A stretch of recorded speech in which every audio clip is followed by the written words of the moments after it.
Praise the Lord. கர்த்தர் நல்லவர், அவர் கிருபை என்றும் உள்ளது. பரம எருசலேமே பரலோகம் விட்டிறங்குதே, அலங்கார மனவாட்டியா அழகாக ஜொலித்திடுதே. பரம எருசலேமே பரலோகம் விட்டிறங்குதே, அலங்கார மனவாட்டியா அழகாக ஜொலித்திடுதே. ஆமென் அல்லேலூயா, ஆமென் அல்லேலூயா, ஆமென் அல்லேலூயா, ஆமென் அல்லேலூயா.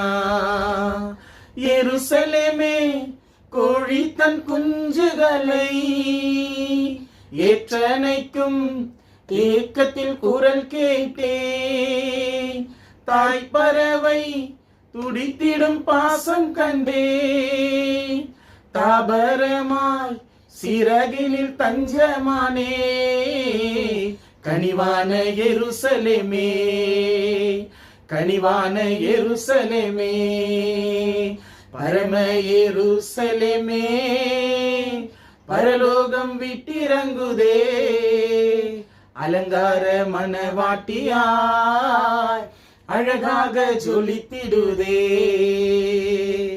Praise the Lord. இந்த நாளிலும் கூட இந்த வார்த்தையின் மூலமாக கர்த்தர் உங்களை சந்திக்க வைத்த இந்த நேரத்திற்காக நன்றி செலுத்துகிறோம். உங்களுக்காக இன்றைக்கு கர்த்தர் கொடுத்த தேவ வார்த்தை யோபு 29ஆம் அதிகாரம் 2-3 வசனங்கள். சென்று போன மாதங்களிலும் தேவன் என்னை காப்பாற்றி வந்த நாட்களிலும் எனக்கு உண்டாயிருந்த சீர் இப்பொழுது இருந்தால் நலமாயிருக்கும். அப்பொழுது அவர் தீபம் என் தலையின் மேல் பிரகாசித்தது. அவர் அருளின் வெளிச்சத்தினால் இருளை கடந்து போனேன். ஆமென், ஆமென். இந்த வசனம் இரண்டுமே யோபு கர்த்தரை குறித்து சொன்ன ஒரு மிக பெரும் சாட்சி. இந்த நாளிலும் கர்த்தர் இதை உங்களுக்கு உணர்த்துகிறார் என்றால், இன்றைக்கு அநேகம் பேர் கர்த்தருக்குள்ள சாட்சியே இல்லாம வாழ்ந்துட்டு இருக்காங்க. சரி, சாட்சி தான் இல்லைன்னு பார்த்தா கர்த்தர் கொடுத்த அற்புதங்களின் சாட்சியும் இல்லாம வாழ்ந்துட்டு இருக்காங்க. ஹல்லேலூயா. மற்றவங்க முன்னாடி இந்த சாட்சியை சொல்றதுக்கு அவ்வளவு ஒரு சில பேருக்கெல்லாம் அவ்வளோ ஒரு இந்த கூச்ச சுபாவம் இருக்கிறது போல ஒரு வெட்கம் அவர்களை சூழ்ந்து கொண்டது. பிசாசு எப்போ உங்களை வெட்கப்படுத்துறானோ அப்பவே நீங்க கர்த்தருக்கு எதிராக சாட்சி சொல்லாம இருக்கிறீங்கன்றத நீங்க முடிவு பண்ணிக்கலாம். இந்த வார்த்தைகள் பாருங்களேன். சென்று போன மாதங்களிலும் தேவன் என்னை காப்பாற்றி வந்த நாட்களிலும் எனக்கு உண்டாயிருந்த சீர் இப்பொழுது இருந்தால் நலமாயிருக்கும். யோபு போல நம்ம ஒரு நீதிமான பார்க்கவே முடியாது வேதத்துல. என்னால் அவன் பாவம் செய்யாதவன், உதடுகளினால் கூட பாவம் செய்யாதவன் என்று வேதத்தில் அநேக தீர்க்கதரிசிகள் அநேக பரிசுத்தவான்களும் யோபுவை குறித்து தியானிக்காம இருந்திருக்கவே மாட்டாங்க. அப்பேற்பட்டவர் இன்றைக்கு நாம பார்க்கிறோம்னா கூட அந்த 29வது அதிகாரம் 2வது வசனத்துல இதற்கு முன்பாக இருந்த சீர் இப்பொழுது இருந்தால் எனக்கு நலமா இருக்கும். இப்பதான் சாட்சியே சொல்றாரு. ஹல்லேலூயா. ஏன்னா யோபு சொன்னாரு, தேவனிடம் இருந்து நன்மையை பெற்ற நாம் தீமையும் பெற வேண்டாமோ? அநேக தீமையை பெற்றுக்கொண்டாரு. ஹல்லேலூயா. நான் அநேக முறை அதை குறித்து தியானிக்கும் போதெல்லாம் ஒருவேளை ஏன் அப்படி சொன்னாரு? தேவனிடமிருந்து தீமையும் பெற வேண்டாமோ? ஏன்னா மரணமும் ஜீவனும் நாவின் அதிகாரத்தில் இருக்கும். சொன்ன வார்த்தையின்படியே அவர் எல்லா தீமையும் அனுபவிச்சுட்டாரு. இன்னைக்கு அநேகம் பேர் அப்படிதான். ஏதாவது ஒரு பாடு, ஒரு உபத்திரம் வந்துச்சுன்னா தேவன் தான் எனக்கு கொடுத்திருக்கிறாரு. யோசிச்சு பாருங்க. யோபுக்கு தேவன் சற்று விலகிதான் நின்னாரு. பிசாசு தான் அவனை சோதிச்சது. இன்னைக்கு நிறைய பேர் அப்படி இல்லை. தேவன் என்ன சோதிக்கிறாரு, தேவன் என்ன தண்டிக்கிறாரு, அதெல்லாம் கிடையாது. முதல்ல சாட்சி சொல்லியிருக்கோமா? சற்று ஒரு நிமிடம் நம்ம வாழ்க்கையை திரும்பி பார்த்தோம்னா, கர்த்தர் சென்று போன மாதங்களில் நம்மை மகிழ்ச்சியாக வைத்த நாட்களுக்கு ஸ்தோத்திரம் சொல்லியிருக்கீங்களா? ஹல்லேலூயா. இல்ல நீங்க போகிற திருச்சபைகள்ல கர்த்தர் என்னை இப்படி எல்லாம் ஆசீர்வாதமா வைத்திருக்கிறாருன்னு ஏதாவது ஒரு சாட்சி சொல்லியிருக்கீங்களா? அநேக இடத்துல சாட்சிகளே இல்லாத வாழ்க்கையை விட பெற்ற சாட்சிகளை சொல்லாமல் இருக்கிற அநேகம் பேர் இருக்கிறாங்க. அப்ப பாருங்க, இந்த இடத்துல அப்பொழுது அவர் தீபம் என் தலையின் மேல் பிரகாசித்தது. நீங்க சாட்சி சொன்னீங்கன்னா கர்த்தர் நிச்சயமா இப்பொழுது நீங்கள் இருக்கிற எல்லா தேவையில்லாத காரியங்கள் எல்லாம் எதுக்குள்ள நான் எப்படி சிக்கி தவித்து கொண்டு இருக்கிறேன்னு நினைக்கிறீங்களோ அது அத்தனை காரியத்துல இருந்து கர்த்தர் வெளியில கொண்டு வரணும். அப்படின்னா எந்த இடத்துல நீங்க விழுந்தீங்களோ அந்த இடத்துல உங்களை தூக்குனார்ல, அதுதான் நம்முடைய தேவன். அல்லேலூயா. அந்த தேவனை குறித்து அந்த நேரத்துல அந்த சூழ்நிலையில நீங்க சாட்சி சொல்லி இருக்கிறீங்களா அப்படின்னு கொஞ்சம் மனம் திரும்பி கொஞ்சம் பாருங்க. யோவான் சொன்னதை போலதான், மனம் திரும்புங்கள், பரலோக ராஜ்யம் சமீபத்தில் இருக்கிறது. நீங்க மாறுங்கள்லாம் சொல்லல, மனம் திரும்புங்கள். கொஞ்சம் திரும்பி பாருங்க உங்க வாழ்க்கையில. கர்த்தர் சென்று போன மாதங்கள்ல உங்களை எவ்வளவு மகிழ்ச்சியா வைத்திருக்கிறாரு. அந்த மகிழ்ச்சியில நான் எவ்வளவு சந்தோஷமா இருந்திருக்கிறேன், என் குடும்பத்தோட எவ்வளவு ஆசீர்வாதமா இருந்திருக்கிறேன், என்னுடைய பொருளாதாரம் எவ்வளவு அழகா சீரா இருந்தது, இப்போது இல்லையே அப்படின்னு பார்த்தா யோபுவை போல அல்ல. அல்லேலூயா. யோபுவை போல கர்த்தர் உங்களெல்லாம் மறுபடியும் ஒரு கடினமான ஒரு ஆழத்துல, ஒரு பள்ளத்தாக்குல, பிசாசோட பிடியில உங்களை வச்சுதான் தூக்குவாருன்னு சொல்ல வரல. ஆனா தயவு செய்து சாட்சியை கொடுங்க. அல்லேலூயா. கிறிஸ்துவுக்கு நேராக சாட்சியை கொடுங்க. எனக்கு ஆண்டவரை பத்தி பேச தெரியாது, பேசவே வேணாம். ஆனா உங்க வாழ்க்கை குறித்து உங்களுக்கு பேச தெரியும்ல.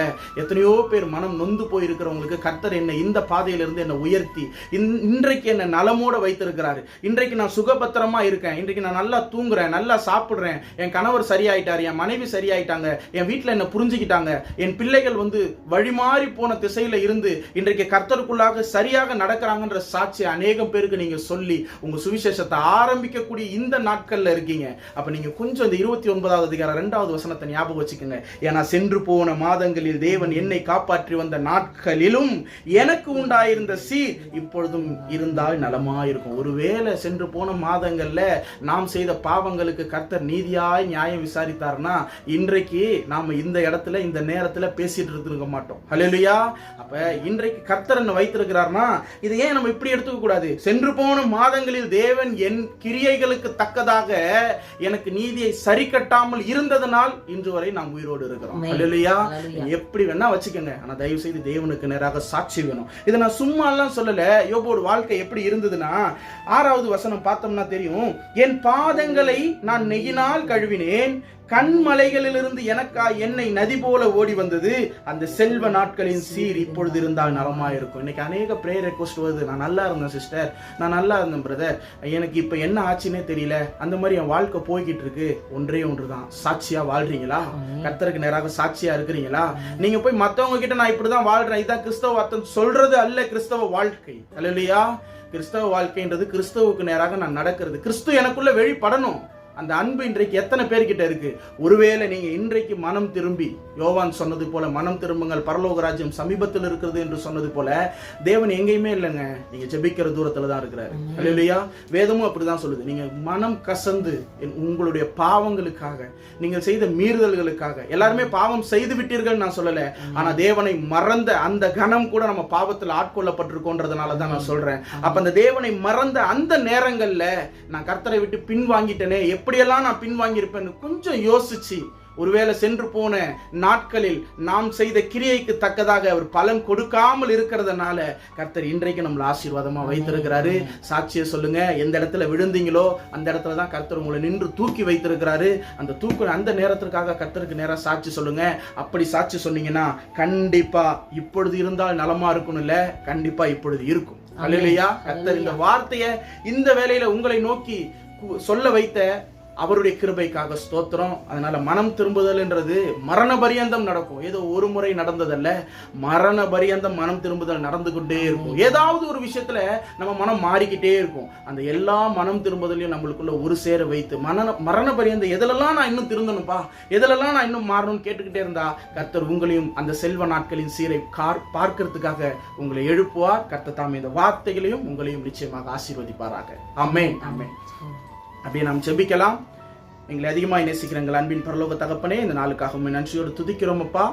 இதோ இந்த நேரத்திலும் கர்த்தர் எங்களுக்காக கொடுத்த இந்த வார்த்தை யோபு 29 2 மற்றும் 3 வசனங்களை எங்களுக்கு கொடுத்திருக்கிறீரே, உமக்கு ஸ்தோத்திரம் அப்பா. இந்த வார்த்தைகளின்படி யாரெல்லாம் என் வாழ்க்கையில் நான் சாட்சியாகவே இல்லை, கர்த்தருக்கு நேராக நான் உண்மையாகவே இல்லை என்று ஒப்பு கொடுக்கிறார்களோ அவர்களுடைய சீர்களை நீர் இப்பொழுது நலமாக மாற்றினதற்காக உமக்கு ஸ்தோத்திரம் அப்பா. எத்தனையோ பிரேயர் ரெக்வஸ்ட்டை நாங்கள் கேட்குறோம் ஆண்டவரே, நான் அப்படி இருந்தேன், நான் இப்படி இருந்தேன்னு சொல்லி எனக்கு விசாரிக்கிறதுக்கு கூட ஆள் இல்லைன்னு சொல்றாங்களே, கர்த்தர் நிச்சயமா நீ திக்கற்றவர்களுக்கும் இல்லாதவர்களுக்கும் விசாரிக்க ஆள் இல்லாதவர்களுக்கும் தேடி வந்து சமீபமா இருக்கிறேன்னு சொன்ன வார்த்தையின்படி இதற்கு முன்பாக அவர்கள் என்ன ஆசீர்வாதத்தோட என்ன சமாதானத்தோட எப்படி ஒரு குடும்ப பொருளாதாரத்தோட இருக்கிறார்களோ அதை மறுபடியும் நீர் கட்டளையிட்டதற்காக உமக்கு ஸ்தோத்திரம் அப்பா. நாங்கள் விசுவாசிக்கிறோம் ஆண்டவரே, இந்த உலகத்தில் இருக்கிறவர்களை காட்டிலும் எங்களோடு கூட இருக்கிறவர் நீர் பெரியவர் என்று நாங்கள் விசாரிக்கிறோம். குறிப்பாக வியாதி படுக்கையில் இருக்கிற அநேகம் பேருக்காக செபிக்கிறோம், மருத்துவமனையில் இருக்கிற அநேகம் பேருக்காக செபிக்கிறோம். அவர்கள் அத்தனை பேரையும் நீர் எழுப்பி உம்முடைய ஊழியத்திற்காக பயன்படுத்த வேண்டுமாய் செபிக்கிறோம் அப்பா. அப்பா, அவர்கள் ஒரு விசை கூட நான் இந்த உலகத்தில் இல்லாமல் போய் விடுவேனோ என்ற எண்ணத்திற்குள் போகாதபடி என் தேவன் அவர்களுக்குள்ளாக பிசாசு கட்டி வைத்திருக்கிற அந்த கட்டுகள் எல்லாத்தையும் இன்றைக்கு நீர் உடைத்ததற்காக ஸ்தோத்திரம் ஆண்டவரே. நாங்கள் விசுவாசிக்கிறோம் அப்பா. என் தேவன் நீர் எழுப்புவீரப்பா. கடைசி நாட்களில் உம்முடைய வருகை தாமதமானால் ஆண்டவரே அப்பா, உம்மோடு நாங்கள் எழுந்து நிற்க இந்த உலகத்தில் எங்களுக்கு நீர் கிருபை கொடுத்ததற்காக ஸ்தோத்திரம். நிச்சயமாக கடைசி நாட்களிலும் எங்களை உம்முடைய கரத்தோடு வைத்திருப்பீர் என்று விசுவாசிக்கிறோம். கேட்ட யாவரையும் உங்கள் கரத்தில் ஒப்புக் கொடுக்கிறோம் அப்பா. அவர்கள் வாழ்க்கையில் உம்முடைய ஆசீர்வாதம் ஆம் என்றும் ஆமேன் என்றும் இளைப்பாறத்தக்கதான உம்முடைய கிருபையோடு நீர் கொடுத்ததற்காக ஸ்தோத்திரம். நீரே வழி நடத்துங்க, பலப்படுத்துங்க. மீட்பர் இயேசுவின் மூலம் ஜெபம் கேளும் எங்கள் ஜீவனுள்ள நல்ல தகப்பனே. ஆமேன், ஆமேன், ஆமேன். இந்த வார்த்தைகளை கேட்ட உங்கள் யாவரையும் கர்த்தர் தாமே ஆசீர்வதிப்பாராக. ஆமென். Praise the Lord. God bless you.